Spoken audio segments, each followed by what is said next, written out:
ఈరోజు దేవుని వాక్యము కీర్తనలు 103:3. ఆయన నీ దోషములన్నిటినీ క్షమించువాడు, నీ సంకటములన్నిటినీ కుదుర్చువాడు అని వాక్యం సెలవిస్తుంది. నీ దోషములన్నిటినీ ఆయన క్షమిస్తాడు అని వాక్యం చెప్తుంది.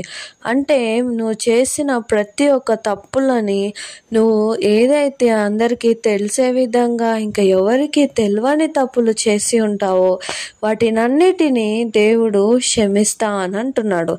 ఆయన ఈ లోకానికి వచ్చి మన కొరకు మరణించి ఉన్నాడు. మరణించినప్పుడు మనము చేసిన ప్రతి ఒక్క తప్పులని, మనం చేసిన ప్రతి ఒక్క పాపాన్ని, వాటన్నిటికీ మనకి క్షమాపణ దొరికి ఉన్నది.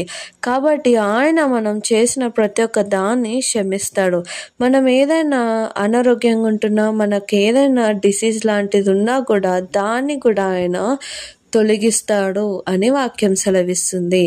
కాబట్టి ఈరోజు మనము ఆయన క్షమిస్తాడు కాబట్టి ఎవరి దగ్గరకు వెళ్ళి క్షమాపణ కోరేదానికన్నా మొదటగా దేవుని వద్దకు వచ్చి దేవుణ్ణి క్షమాపణ కోరుకుందాం.